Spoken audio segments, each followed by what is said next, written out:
Mga kababayan, kumusta kayo dyan? Sana okay lang kayo. Sa video na to, pag-uusapan natin yung reason namin ni Leslie bakit nag-decide ako na mag-French na. Tara, pag-usapan natin.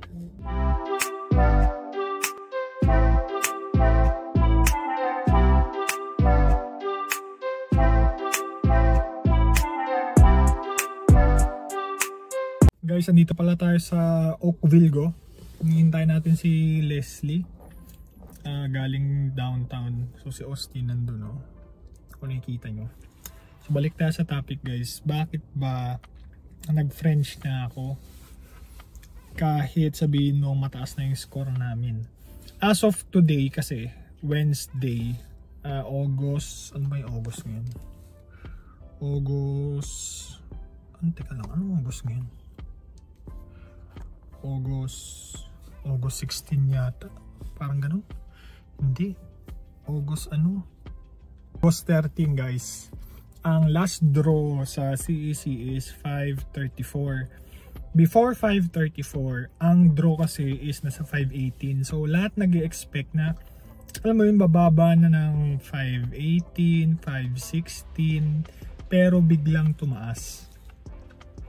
So ang sa amin ni Leslie, since nagwo-work ako, wala namang, yun lang naman ang ginagawa ko, ba't din na lang ako mag-French?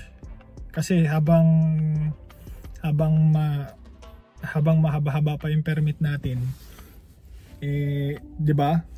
Mag-French na tayo. Saka interesado din ako, kahit mataas yung score mo ngayon, guys, 500 plus, hindi mo alam na baka hindi ka ma-draw. So bakit ka aabot sa ganong senaryo? Mapapauwi ka pa. So ang sa akin, kaya yun yung reason ko kaya ako nag-finish. Ayaw kong naghihintay sa wala. Ayaw namin na maghihintay kami or umaasa na bumaba ng sagad yung score.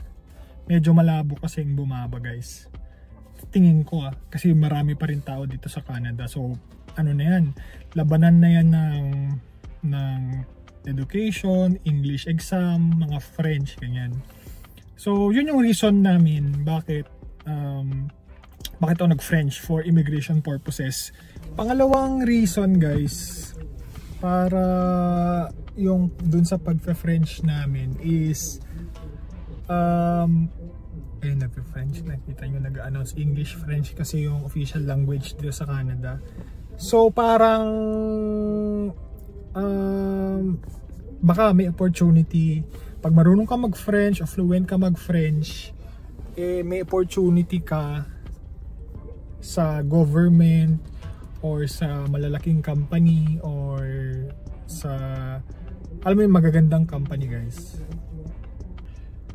Kasi nakikita ko din sa ibang company, parang requirement like English or French or bilingual. So, yung opportunity mo is tataas kung marunong ka mag-French. Siyempre, parang impressive din, di ba? Nakita mo Pilipino nagfe-French. Medyo kakaiba, di ba? Or pupunta ka ng Quebec or pupunta ka ng Montreal, mga French sila. Tapos ikaw marunong ka, ay Pilipino, Asian, marunong mag-French. Or pupunta ka ng Europe, ng France, marunong ka mag-French. Hindi lang naman France Belgium. Kasi maraming mga bansa na nagsasalita sila ng French, like sa Africa. At least yun, marunong ka mag-French. Isang asset mo yun kung marunong ka makipag-communicate. Although, meron ng mga cellphone, mga translator, mga ganyan, iba pa rin yung marunong kang mag-translate. So isa yun, isang reason yun. Saka may natututunan kang kakaiba, di ba? Lingwahe.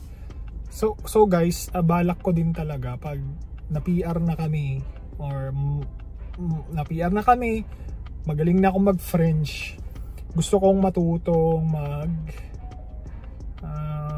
magandang aralin, Spanish para maging polyglot ka na, kasi pag more than 3 na yun, kasi bilingual, marunong ako mag-Tagalog, marunong ako mag-English, marunong kang mag-French, marunong kang mag-Spanish. Ang tawag dun sa term na yun is polyglot.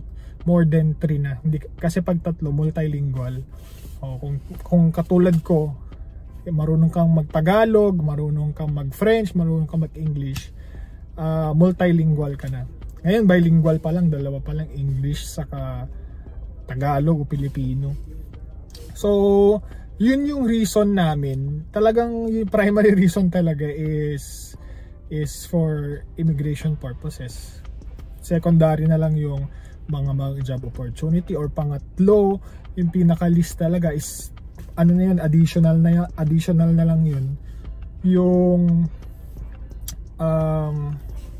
additional na lang yung marunong ka makipag-communicate sa French.